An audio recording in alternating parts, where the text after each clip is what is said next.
बिस्मिल्लाहिर्रहमानिर्रहीम, अस्सलाम वालेकुम। अच्छा, आज जो केस मैंने डिस्कस करना है वो रात को मैंने ऑपरेट किया है। It was an emergency with fracture dislocation of right hip. Patient की डैशबोर्ड इंजरी थी और डैशबोर्ड इंजरी की वजह से most of the time you will get the fracture of the acetabulum, fracture of the head of humerus femur, head of femur का fracture हो सकता है, एसिटेबुलम का फ्रैक्चर हो सकता है, या नेक ऑफ फीमर का फ्रैक्चर, या शैफ्ट का फीमर फ्रैक्चर हो सकता है। एंड देन नी के ऊपर अगर इंस्टेबिलिटी काज हो सकती है तो मोस्ट ऑफ द टाइम अगर डैशबोर्ड इंजरी होती है तो उसमें पीसीएल की इंजरी होती है। खैर, ये केस हमारा जो ट्रामा के लिए हमारे पास आया, ये मेरे शहर लिया से ही रेफ़र हुआ था। So I have to go with the, और इनका सीटी स्कैन हमने करवाया, 3D रिकन्स्ट्रक्ट, वो भी मैं आपसे डिस्कस करूँगा कि उसके क्या क्या हमारे फाइंडिंग्स थी, और फिर पर ऑपरेटिव जो फाइंडिंग्स हैं वो भी हम डिस्कस करेंगे। But that was a very good case to even perform.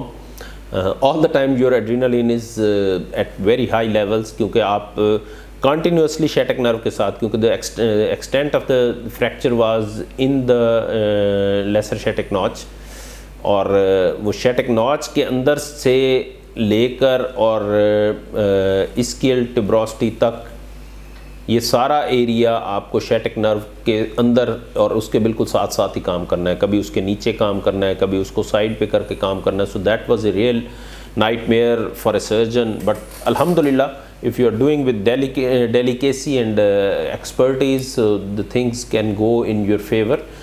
तो अल्हम्दुलिल्लाह उनका काफ़ी इसमें रिकवरी में there was no neurological deficit for sciatic nerve, so that was my concern.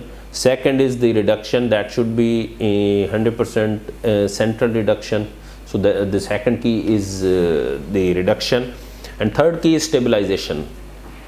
तो उसको जब हमने stabilize करने के लिए वो की, तो you have to keep in your mind कि आपको क्या क्या उसमें hurdles हो सकते हैं, प्लेट की कौन सी टाइप आपने यूज़ करनी है, किस डायरेक्शन में आपने प्लेट लगानी है, और हेड को कैसे अवॉइड करना है कि भाई दोबारा इसके ऊपर यानी वो स्ट्रेस उसमें ना डालें। और जो चौथी चीज़ उसमें इम्पॉर्टेंट है जो कि मैंने आपसे डिस्कस करनी है, that is DVT prophylaxis.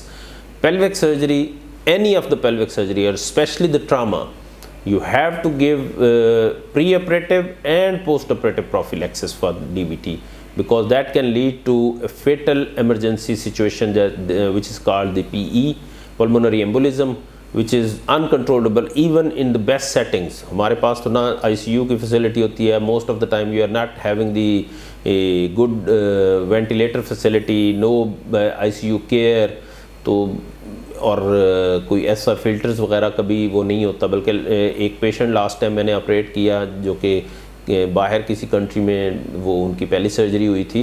So she was having IVC filters उन्होंने रखे हुए थे। So this was an ideal case to go for acetabulum fixation. और फिर बाकी चीज़ें मैं आपसे डिस्कस करता हूँ कि हमने अप्रोच क्या की, पोजीशन क्या की, वो सारी चीज़ें हम आपको एक वीडियो में एज ए पैकेज इंशाल्लाह दिखाते हैं। बहुत शुक्रिया। अगर आप हमारे चैनल पर नए हैं तो इसको सब्सक्राइब कर लें ताकि आपको ये इंफॉर्मेटिव वीडियोस बर वक्त मिलती रहें।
Thanks for watching our video.